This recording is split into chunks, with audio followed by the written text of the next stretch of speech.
Wi-Fi included in your rent? Is electricity included in your rent? Is water included in your rent?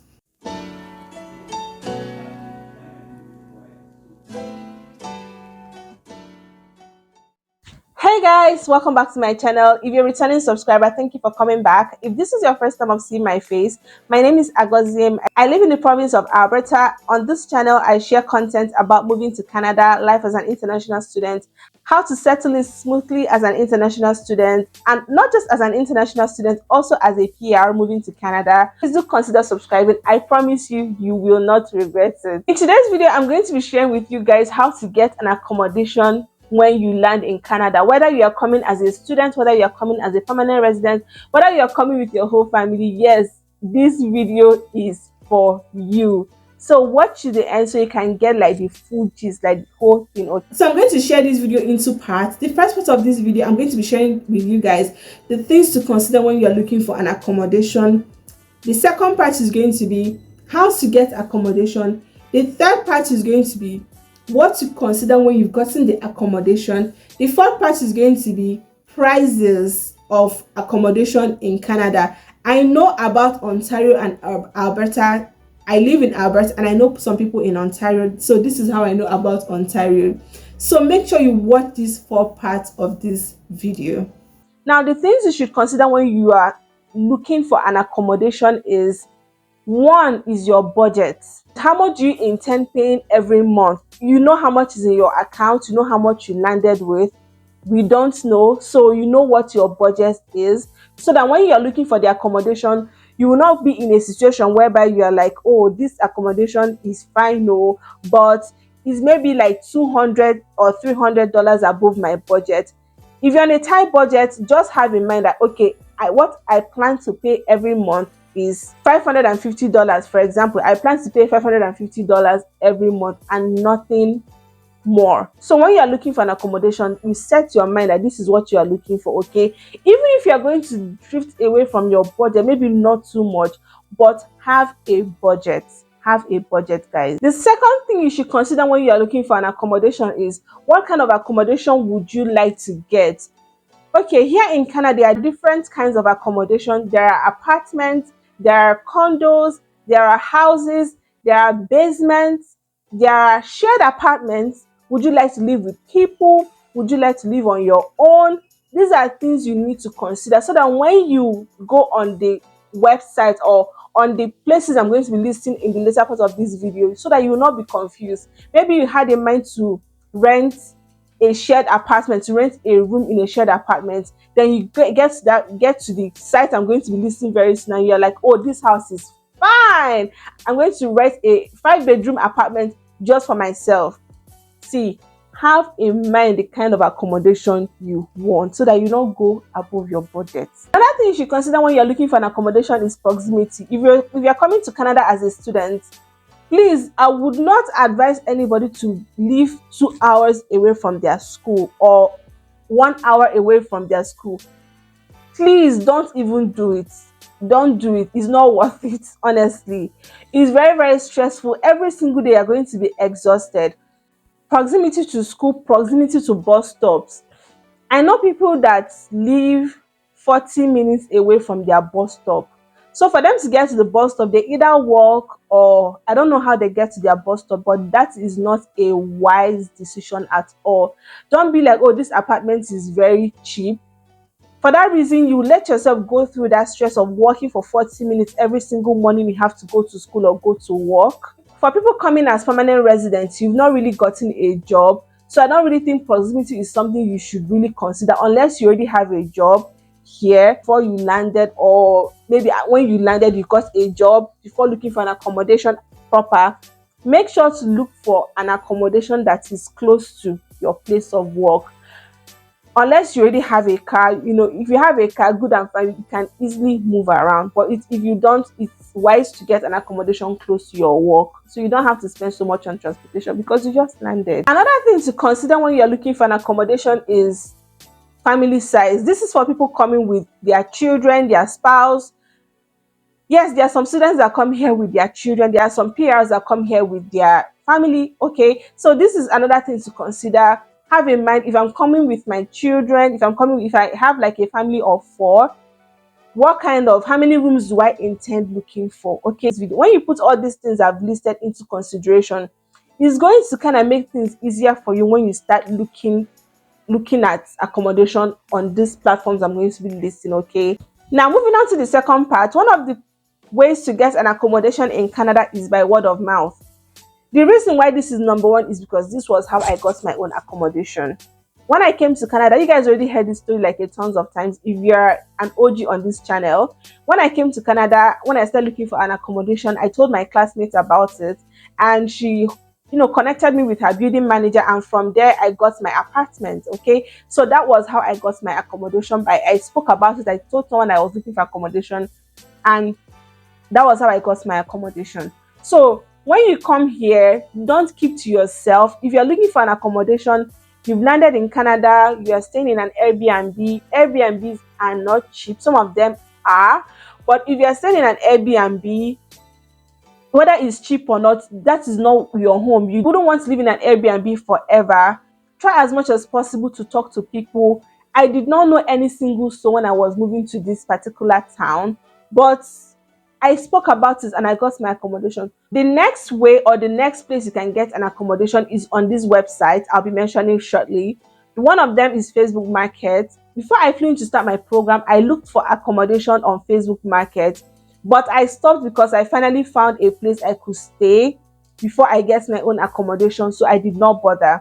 Before I came to Canada, or before I knew about Facebook Market, like way before, I didn't know there was a thing called Facebook Market. Like Facebook Market is a big thing here. I mentioned to you guys in my last video that you could buy books on Facebook Market. Yes, Facebook Market is, you can literally buy anything on Facebook Market. Yes, so Facebook Market is a good place to get an apartment. If you see an apartment you like on Facebook Market, you can take that address and put it on Google Map. You can even survey the surrounding of that apartment, see what the apartment looks like. Yes, you can get an accommodation on Facebook Market. The next place you can get an accommodation is on Kijiji.ca. Kijiji is also like Facebook Market. There is nothing you cannot get on Kijiji. Like when I mean nothing, I don't know if they sell human beings there, but there's absolutely nothing you cannot get on Kijiji. Yes, you can get an accommodation on Kijiji. I also looked on Kijiji when I was looking for accommodation before I came from Nigeria to this place. And that was before I found a place I could stay shortly before I now got my own apartment. So you can get an accommodation on Kijiji. Any accommodation you're looking for, they have like a search bar there. If you're looking for an apartment, is there. I think if you're also looking for roommates, you can also get on Kijiji. If you are looking for like roommates, you can just, any specification where your school is, you can just narrow your search to that and you can get literally like a roommate there. Even on Facebook Market, you can literally get an accommodation on Kijiji too. Any kind of accommodation you're looking for, it's on Kijiji. You can check that out.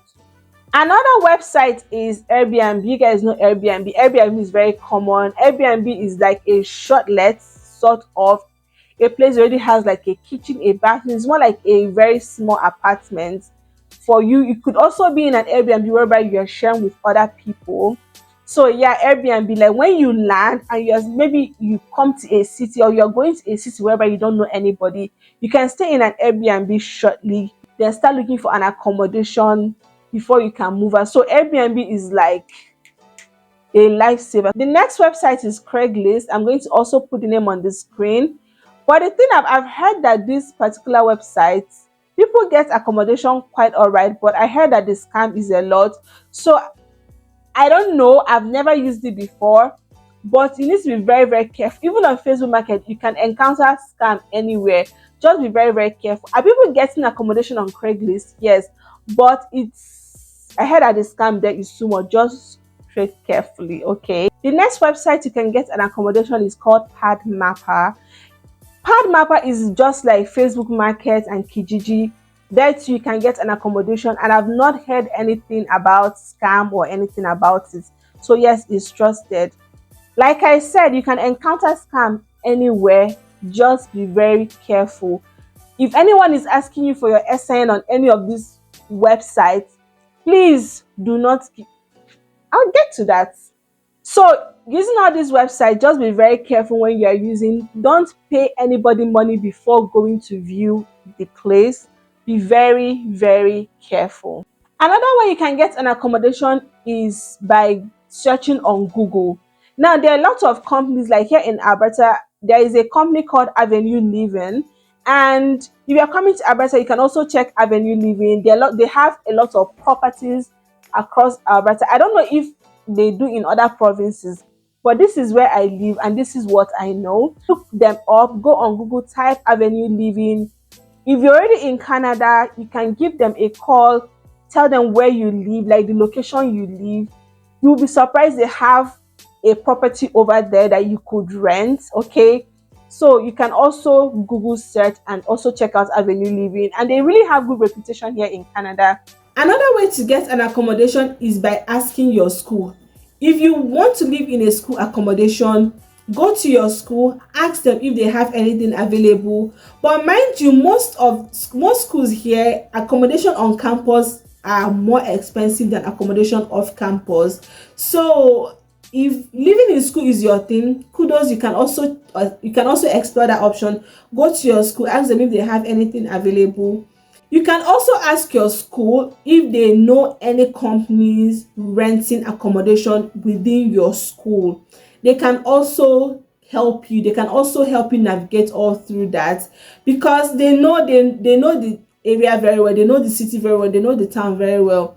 They can help you, link you up, and you can get an accommodation through the links they give you. Now I've listed ways you can get an accommodation, right? That one apart. What you do next plays a very important role in your stay in this country. Let's say you've searched on Facebook Market, you've seen an accommodation you like, you've seen that house you like, you've seen that apartment you like, you've seen your roommate. Do you understand? Now it's time to go and look at the apartment. Let's say you've gotten to the place, you've seen the place you want to rent, you are here for you are there for viewing, you are viewing everything, and you've made up your mind, this is what I want to rent. The landlord tells you this is the amount of money you pay, and you know in Canada and also in a lot of countries you pay rent monthly. Now let me tell you something. I know you are coming from your home country, you are coming with a lot of dollars. Please, what I can tell you is that money can finish, okay? Make sure that any accommodation you are looking for, you can sustain that rent over time. When the landlord tells you, oh, the monthly rent is 500 or 600 Canadian dollars, please make sure you converse with yourself, have a self-talk, and ask yourself some questions. Ask yourself, in the 5 or 6 months time to come, am I going to be able to sustain this rent? Is this something I'll be able to sustain? Because I know you're coming with a lot of dollars. Money can finish, like I said previously. So make sure you have a budget. Another thing to look into when you've seen that accommodation you like is read the contract very, very well. Make sure you understand all the utilities that are included in your rent. Do you understand? Make sure to understand, is Wi-Fi included in your rent? Is electricity included in your rent? Is water included in your rent? If you read the document you don't understand, also tell them to explain to you. They should use their mouth and explain to you what is also covered, so that you'll be very, very sure of the utilities included in your rent. For example, where I live, the only thing I pay is my rent every month. I don't pay any other thing. Wi-Fi I share with my friend that lives like 2 rooms away from me. Wi-Fi is on you. But every other thing, electricity is inside my rent, water is inside my rent. If anything spoils in this apartment, I'll call my building manager, they will come and fix it. I don't pay for it. So these are questions you should ask. These are things you should look out for when you found out accommodation you like, because you wouldn't want to rent is leaving your account. Fiam, electricity, fiam, water bill, fiam, like you are paying for everything at the end of the month. Remember, you're working 20 hours a week. You still, especially if you're paying your school fees yourself, just make sure you consider these things, okay? Another thing you should also look into when you've seen that accommodation you like is the lease. Now, what is lease? This is like a contract. The property manager may tell you, or the house owner may tell you that when you move into this apartment, you need to live here for a period of 6 months or for a period of 1 year, you're not going to move out. Okay, you will not move out before this lease expires, before this contract expires. Okay, so make sure you read the lease, make sure you read the agreement very, very well. There is nothing like, oh, I read the lease, oh, I forgot that I cannot break my lease. Oh, there is nothing like that. Yeah, that is another thing you should consider. Another thing you should look into when you've seen that apartment is, if that is the accommodation you like, that is the house you like, that is the apartment you like, make sure to tour it. Now you guys listen carefully. There are cockroaches here. Yes, even bed bugs. Make sure to survey the apartment very well. Check for bed bugs, check for cockroaches. Ask them, the last person that lived in this apartment, especially if it's not a new apartment, ask them, the last person here have a problem with pests? Did they have a problem with cockroaches? Did they have a problem with bed bugs? Tell them you are allergic to these things. Do you understand? Tell them you are allergic to these things, so that not after 2 months you start seeing pests. So that if you want to break your lease, nobody is going to tell you that you are going against the contract, because you mentioned it in the first place that you are allergic to pests. Okay, so you can break your lease with your full chest and move into another apartment. Make sure you ask them this question, because it is very, very important. Another thing to also consider when you've seen this apartment you like is reviews online. Every house in this country is on Google Map. Put the address of that apartment, put it on Google, go and check for reviews. Make sure that you read reviews. Okay, are there places on the review that people complain of pests? Did they complain of trashy services? Make sure you consider those things before paying. Okay, some people are very, very troublesome. It is not a black thing, it is not a Nigerian thing. Some people here are very, very troublesome. You are going to pay 2 rents, the first rent and your last rent in that accommodation, in that apartment. Okay, you are paying 2 rents. So let's say you find this accommodation and the rent every month is $600. What you are going to pay when you are moving in is $1,200, like $1,200. You are paying your first rent and your last rent. Budget for this when you are looking for an accommodation. This is also where they catch you, because when you want to break your lease, they will tell you that, oh, you are breaking your lease, so maybe that your last rent, they will not give it back to you. So that is why I said ask all the necessary questions before signing any contract, because then your last rent may go like that if you don't put necessary things in place. Another thing to consider again is that if you're the kind of person that you want to live in a shared apartment, you want to live with people, have in mind the kind of people you would want to live with. For example, for me that is a student, if I decide to live in a shared apartment, I would love to live with students. I love to live with like-minded students.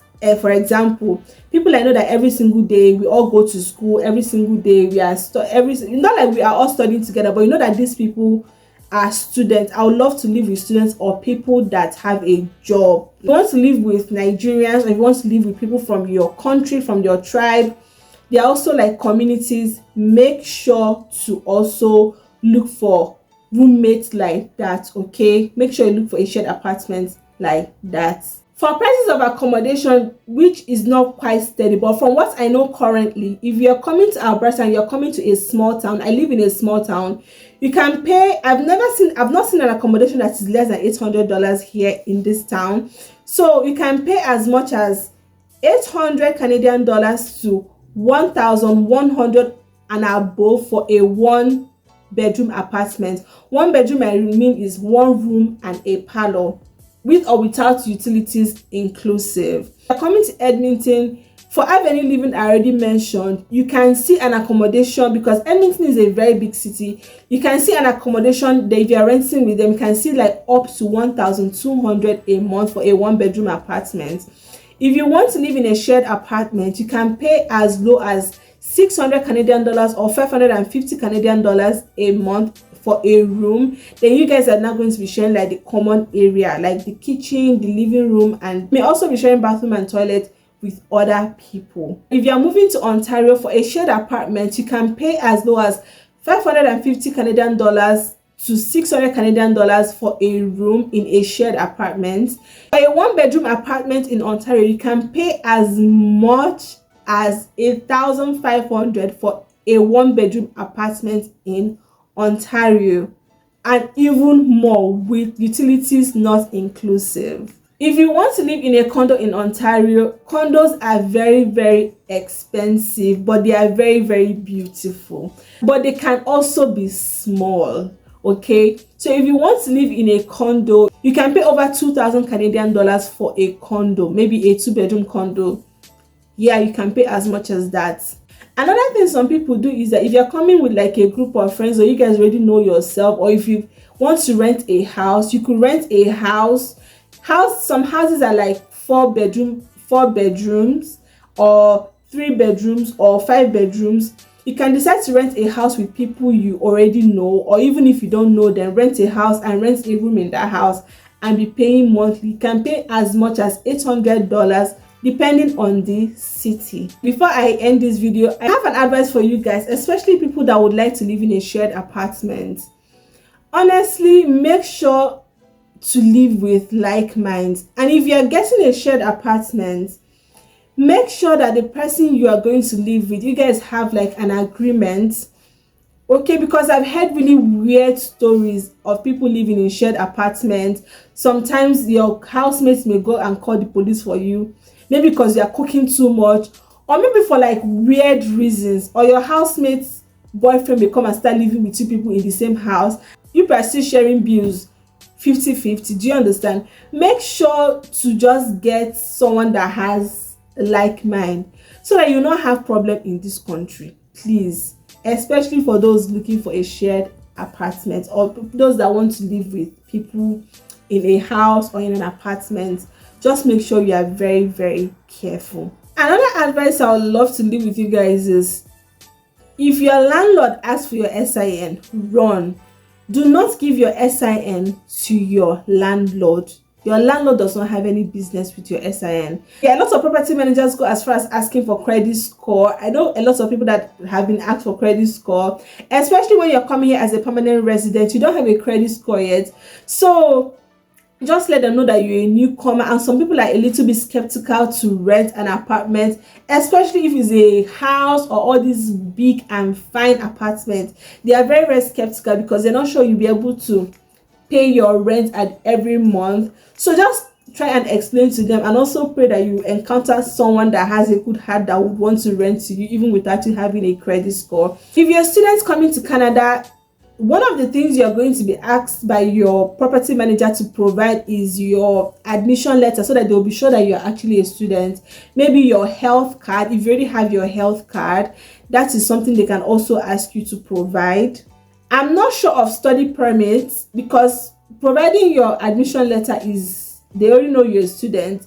I wouldn't advise anybody to provide their study permit to anybody. Can maybe show them your international passport and your visa, that you are on a study like you are here for studies, because on your study permit there is a unique UCI number there, and no other person should see it. Even IRCC says so. Just be very careful with that number. I'm not sure about giving your study permits to your landlord. Your admission letter should do, I guess. So guys, I've come to the end of this video. If you enjoyed this video, please do give me a thumbs up, or don't forget to share with your friends. Drop a comment in the comment section. I hope I did justice to this particular content. If there's a thing you think I missed, please let me know in the comment section. Ask your questions and I'm going to reply it. Okay, take care of yourselves and keep being fabulous. Bye bye.